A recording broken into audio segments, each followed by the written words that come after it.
రైతులందరికీ నమస్కారం. రైతు భరోసా డబ్బులకు సంబంధించి ఇప్పుడు వచ్చే కేబినెట్ లో మాట్లాడుతున్నట్లయితే తెలుస్తుంది అనమాట. ఎందుకంటే రైతు భరోసా డబ్బులకు సంబంధించి ఇప్పటివరకు అయితే రైతు సోదరులందరూ కూడా ఈ యొక్క సమాచారం సంబంధించి కానివ్వచ్చు, ప్రతి ఒక్క రైతు సోదరులకు తప్పకుండా షేర్ చేయాల్సిన వీడియో అనమాట. రైతులందరూ తెలుసుకోవాల్సిన ఏవైతే ఉన్నాయో కొన్ని విషయాలు అనేవి ఉన్నాయి. ఇప్పుడు వచ్చే కేబినెట్ లో రైతు భరోసాపై అయితే మాట్లాడుతున్నట్లయితే తెలుస్తుంది అనమాట.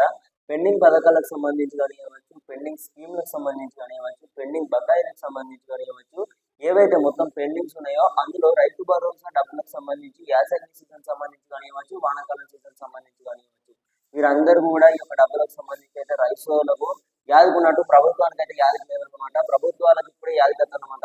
ప్రభుత్వానికి కానివ్వచ్చు, ప్రజలకు కానివ్వచ్చు. ఇప్పుడు ప్రజలకు యాదుకున్నట్టు ప్రభుత్వానికి యాదికి లేదన్నమాట. సో ఇప్పుడిప్పుడే ప్రభుత్వం అనేది కూడా నిద్ర లేస్తున్నారు అన్నమాట. ఇప్పుడు వరకు చూసుకున్నట్టయితే రైతు భరోసా నిధులకు సంబంధించి రాష్ట్ర ప్రభుత్వం అనేది కూడా మనకు వచ్చే కేబినెట్ లో ఎలక్షన్లకు సంబంధించి కానివ్వచ్చు, బీసీ వరకు 42 రిజర్వేషన్ అనేది కూడా ఇప్పుడు దీనికి సంబంధించి అయితే మాట్లాడినట్లయితే తెలుస్తుంది అనమాట.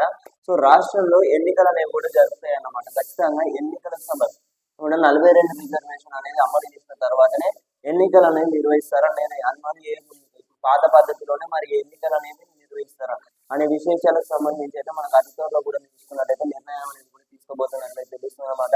ఇప్పటికే రాష్ట్రంలో పలు చోట్ల చూసుకున్నట్టయితే రైతు భరోసా డబ్బులకు సంబంధించి రైతులందరూ కూడా యాభై మధ్యారు అనమాట. అలాగే ఇప్పుడు మళ్ళా కేబినెట్ లో సంక్రాంతి వస్తుంది కదా, ఇప్పుడు సంక్రాంతికి వస్తుంది అంటే యాసంగి సీజన్ సంబంధించి కూడా ఫండ్స్ కి సంబంధించి కూడా ప్రభుత్వం అనేది కూడా మరి దీనికి సంబంధించి అసలు ఏమైనా ముందంచే ఉందా లేదా, ఈ యొక్క ఎలక్షన్స్ ఉంటాయి కదా, మరి ఎలక్షన్స్ అయిన తర్వాత మళ్ళీ రైతు భరోసా నిధులు అనేవి విడుదల చేస్తారా, లేకపోతే యొక్క పెండింగ్ ఫండ్స్ ఏవైతే ఉన్నాయో 5,000 కోట్లు అనమాట మీకు రావాల్సిన ఏవైతే ఉన్నాయో మీ యొక్క ఖాతాలోకి 4 ఎకరాల నుండి 10 ఎకరాల వరకు జమ కాని వారందరికీ కూడా జమ కావాల్సిన నిధులకు సంబంధించి అయితే మీ యొక్క నిధులు ఎంత తెలుసు 5,000 కోట్లు అనమాట. కానీ ఇప్పటి వరకు ప్రభుత్వం అనేది మనకు ఎంతవరకు కూడా కొంచెం కూడా స్పందించడం లేదన్నమాట. మనం ఎక్కడ చూసినా కూడా ఎవరు కూడా స్పందించడం లేదన్నమాట. ఇది ఒక తీవ్ర నిరాశతో అయితే రైతులు ఉండడం జరిగింది. సో రైతు భరోసా డబ్బులకు సంబంధించి కూడా రాష్ట్ర ప్రభుత్వం అనేది చూసుకున్నట్టయితే మనకి ఇక్కడ కూడా మాట్లాడలేదు.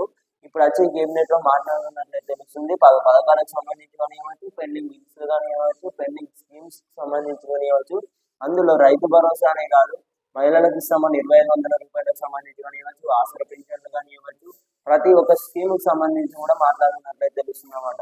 ఎందుకంటే తెలంగాణలో 6 గ్యారెంటీ ఇప్పటికే చూసుకున్నట్టయితే తెలంగాణ ప్రభుత్వం వచ్చి 2 సంవత్సరాలు వచ్చేసి కూడా ఈ యొక్క అవుతుందన్నమాట. ఈ యొక్క గడవడం కూడా అవుతుంది. సో ఈ యొక్క నేపథ్యంలో మనకి ఈ యొక్క ఇవ్వాల్సిన నిధులు ఏవైతే ఉన్నాయో అవన్నీ కూడా నెరవేరుస్తారా మరి లేకుంటే ఈ యొక్క పెండింగ్ బిల్లు అన్ని గురించి అయితే ఇప్పుడు వచ్చే కేబినెట్ లో మాట్లాడుతున్నట్లయితే తెలుస్తుందన్నమాట. రైతులకు ముఖ్యంగా రైతు భరోసా నిధులకు సంబంధించి అయితే చాలా వరకు అయితే ఆశలు అయితే అన్నమాట. కేబినెట్ లో మరి ఏమైనా మాట్లాడిన తర్వాతనే ఖచ్చితంగా రైతు భరోసాకు సంబంధించి మాట్లాడతారన్నమాట. మాట్లాడిన తర్వాతనే మీకు అందరికీ కూడా తెలియజేయడం జరుగుతుంది. సో తెలుసుగా ప్రతి ఒక్కరైతే ఒక ఇన్ఫర్మేషన్ షేర్ చేసే ప్రయత్నం చేయండి. ఒక మళ్ళీ కలుసుకుందాం.